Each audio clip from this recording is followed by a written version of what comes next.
Bismillah. Après avoir laissé à Maori des provisions pour 2 jours, j'assistais au récital donné par Joseph. Je ne pouvais m'en dispenser sans éveiller quantité de soupçons. Qui, fatigué ou pas, n'aurait pas été à entendre Joseph? Toute la matriarchie reconnaissait son talent. Il avait des privilèges qu'aucun homme n'aurait pu obtenir. Avant de punir Joseph, même la matriarche y aurait regardé à 2 fois. Sa popularité était sans égale. Il chantait pour nous, les hommes. Il chantait le travail, la fatigue, la tristesse monotone des jours, avec une voix douce qui se cassait un peu dans les notes hautes. Sa guitare exprimait plus de violence cachée que les mots. Ses chansons étaient toujours assez astucieuses pour se traduire sur plusieurs plans. Les femmes ne pouvaient officiellement s'en plaindre, mais nous savions, et cela nous suffisait. Outre un don total de poésie, Joseph avait aussi le génie de la musique. Ses airs étaient tout à la fois faciles et complexes. L'oreille croyait les retenir sans peine, mais leur subtilité apparaissait dès que l'on tentait de les chanter. À moins d'avoir un gosier très agile, ceux qui fredonnaient du Joseph n'en exprimaient que des fragments. Joseph avait la trentaine. Un petit homme, très brun de peau et de poils, il avait un visage aigu, plutôt séduisant. Ses yeux sombres semblaient toujours exprimer une ironie douce amère. Il se déplaçait sur scène avec une souplesse nerveuse. Lorsqu'éclatait la marée des acclamations, il passait, s'éloignait. Le contact noué durant le chant se rompait. Il était impossible de dire si nos cris, nos applaudissements lui faisaient plaisir ou l'ennuyaient. Ce soir-là, j'écoutais durant 1 heure cette voix qui exprimait pour moi, pour tous, ce que je ressentais sans pouvoir le dire. Victo et Théode étaient assis sur des sièges voisins du mien. Nous avions fait la queue longtemps pour obtenir des places, ce qui réclamait une bonne dose de patience. Il était possible, bien sûr, de suivre la transmission du récital sur un écran public. Mais personnellement, je trouvais que le contact n'était pas aussi bon. En juger par l'affluence, je n'étais pas le seul de cet avis. Comme il le faisait toujours, Joseph conclut son spectacle par le chant de la révolte. Traité, évidemment, comme une légende, d'après les femmes, d'après même bon nombre d'hommes, c'en était une. Pour moi aussi, plus ou moins, mais chaque fois que j'écoutais cette chanson, l'histoire de ceux qui s'étaient battus pour l'égalité des droits et qui, vaincus, avaient cherché le refuge dans les niveaux fermés, devenait réalité. Tandis que je piétinais dans le lent écoulement de la foule, je rêvais. Elles disent que c'est une légende, dit Victo, mais ce n'en est pas une. C'est réellement arrivé. Dans le passé, les hommes se sont vraiment battus pour l'égalité. J'y crois, mais ils n'ont pas gagné. Les femmes avaient les armes, et eux n'avaient que leurs mains et leurs outils. Ce qui a été fait pourrait se refaire, chuchota Théode, si bas que je fus seul à l'entendre. Mais demandai-je, où allèrent-ils ensuite, ces niveaux fermés? Où seraient-ils? La grande-mère le sait, répondit Victo, mais j'ai entendu dire que pour trouver les niveaux fermés, il faut monter. Monter, dit Théode. Comment serait-ce possible? Les femmes contrôlent nos déplacements. Dans toute sa vie, un homme ne connaît guère plus que 2 ou 3 niveaux. Seules les femmes peuvent connaître toute la matriarchie. Et Joseph, dit Victo, Joseph voyage. Il chante partout, à tous les niveaux. Lui sait peut-être où sont les niveaux fermés, s'ils existent vraiment. Joseph le voyageur, qui savait peut-être quelque chose sur un lieu mythique, où des hommes traqués avaient cherché refuge. Légende, réalité, un refuge pour Maori, et pour moi, grande-mère. Si seulement j'avais pu parler à Joseph, mais comment? Joseph n'était pas plus facile à rencontrer que la matriarche. Sa trop grande popularité l'obligeait à se protéger. On pouvait écrire à Joseph, mais le voir. Lors de ces récitals, des agentes de la psychopolice veillaient sur Joseph et écartaient de lui les admirateurs trop enthousiastes. Après avoir beaucoup réfléchi, je décidai d'envoyer une lettre à Joseph. Sans doute ne la lirait-il jamais. Parcourue d'un œil distrait par un secrétaire, elle aboutirait sûrement au puits de récupération. Mais qu'avais-je à perdre?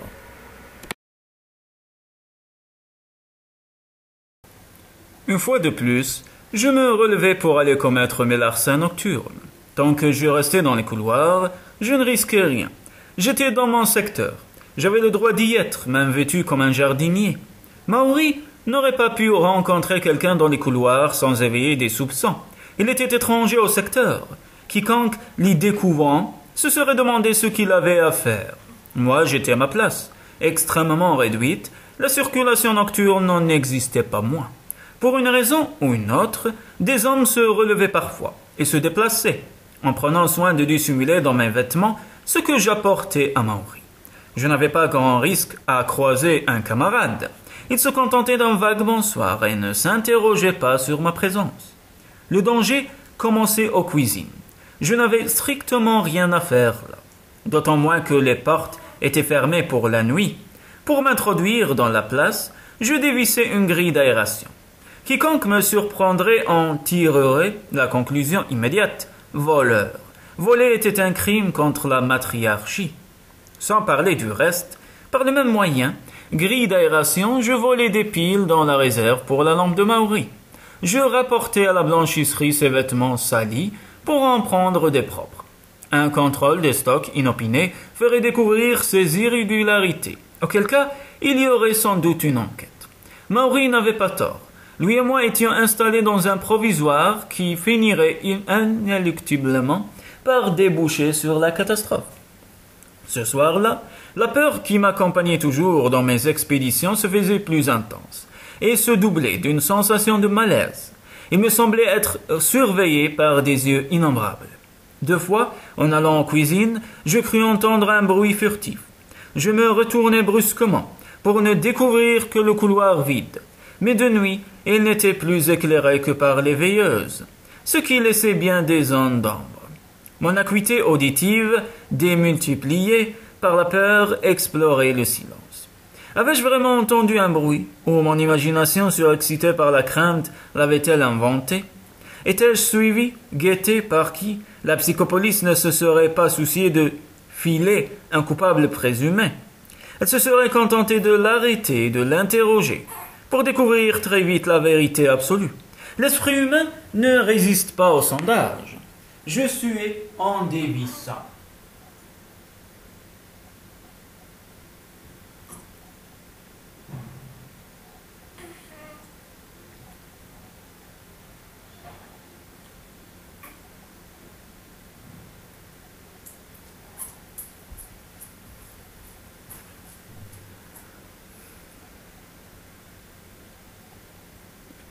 La grille d'aération. Je suis en ouvrant le placard réfrigérant.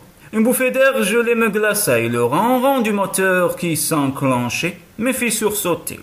Je pris de la viande, des légumes, des fruits. D'ordinaire, je mangeais par la même occasion. Mais rien ne me tenta, du moins, je feignis de le croire. En réalité, une peur croissante asséchait ma bouche. Et j'aurais été incapable d'avaler. Je répartis la nourriture en petits paquets et les logeai dans ma chemise. Ils épaissirent un peu ma taille, mais pas au point d'attirer l'attention. Je m'éclairai d'une lampe crayon, assourdissant encore sa lumière de mes doigts. La cuisine était une caverne d'ombre et 1000 monstres s'y tapissaient. Je sortis et révissai la grille. J'aurais dû me détendre. La partie vraiment dangereuse de l'opération était terminée. Mais la peur demeurait, avec cette sensation d'être guetté. De nouveau, je vérifiai le couloir. Rien, mais toutes ces taches d'ombre pouvaient dissimuler n'importe quoi. Je me remis en route. J'étais presque à destination quand, pour la 3e fois, il me sembla percevoir un bruit, très léger, mais bien réel. Je continuai à avancer, tout mon être concentré dans mes oreilles. Personne n'ayant rien à faire de nuit dans les jardins. Le couloir qui y menait n'avait pas de veilleuse. J'en poussai la porte, me glissai dans l'épaisse noirceur comme on se cache, et renfermai le bâton derrière moi. J'attendis, très très longtemps, mon cœur battait sur un rythme accéléré. Le noir collait à ma peau, à mes yeux, comme les raies d'un piège. La porte s'entrebâilla, imperceptiblement, faisant naître une styrie de clarté. Une silhouette sombre se glissa dans la fente, sans un bruit, avec une prudente lenteur. Mon estomac se tordit. Une panique, à son paroxysme, me vida de toute pensée cohérente. Je me ruai sur l'arrivant et empoignai son cou avant d'avoir calculé mes actes. Il y eut une lutte frénétique. L'assailli se débattait furieusement, tentant de me frapper du genou à l'entrejambe. Cherchant mes yeux de ses angles, je serrais de toutes mes forces. Je ne pensais à rien d'autre qu'empêcher cette gorge de laisser échapper des cris. Mes doigts s'enfonçaient dans de la chair suante, des pieds cognaient mes tibias, des poings martelaient mon torse, sans autre effet que resserrer mon étreinte. Je ne savais pas ce que je tenais. La seule chose importante était d'interdire les cris. Aveuglement, instinctivement, je serrais et serrais comme un animal tué pour survivre. Il n'y avait plus d'humanité en moi, je ne savais plus si le temps s'écoulait. Tout s'était figé dans une séquence d'éternité. Le cou sous mes doigts devenait flasque. Les soubresauts fous du corps se muaient en tressaillements de plus en plus faibles. Mais je n'en eus pas tout de suite conscience, je serrais toujours. Mes facultés de raison me revinrent, et l'animal fou de terreur que j'étais recommença à poncer. Le corps ne bougeait plus. Son poids tirait sur mes bras, je le lâchai et me rappelai que j'avais en poche une lampe crayon. Le mince rayon lumineux balayait un visage pourpre, aux yeux exorbités. La langue violacée jaillissait des dents. Il me fallut quelques secondes pour reconnaître sous ce masque de pendu Adol. Adol qui m'avait suivi, épié, Adol qui n'avait pas pu s'empêcher d'obéir à sa nature, qui avait tenté de me prendre au piège et s'était fait lui-même piéger. D'une façon ou de l'autre, j'avais attiré l'attention de ce rat infaillible.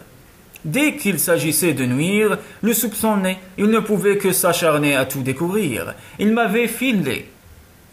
Ce soir, se réjouissant à l'avance du rapport qu'il ferait à Marsa, se délectant à l'idée de me faire punir, mais n'imaginant tout de même pas la réalité.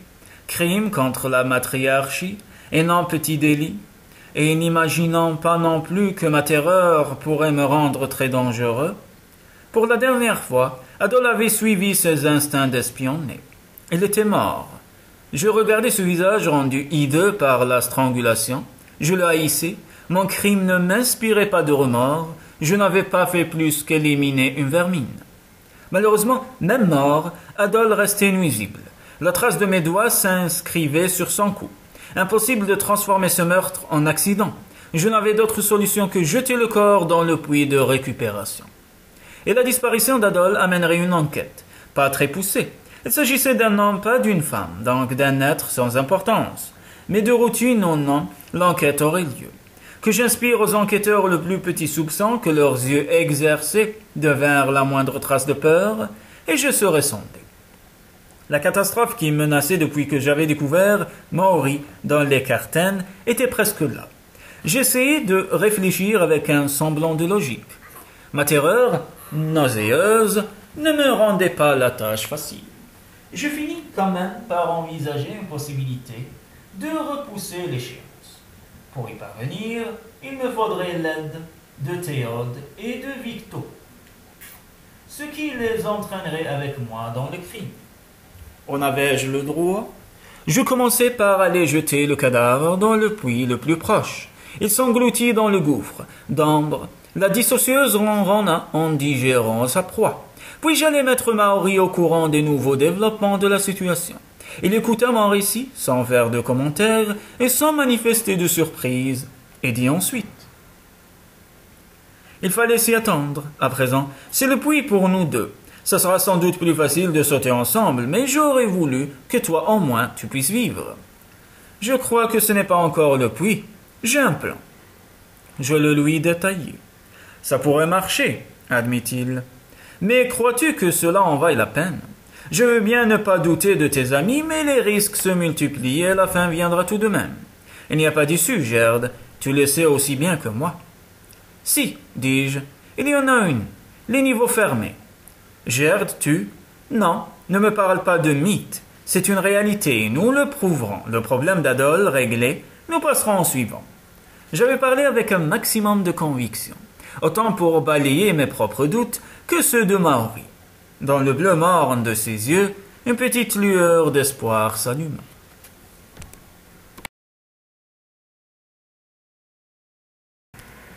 L'eau qui coulait dans le lavabo rythma mon récit.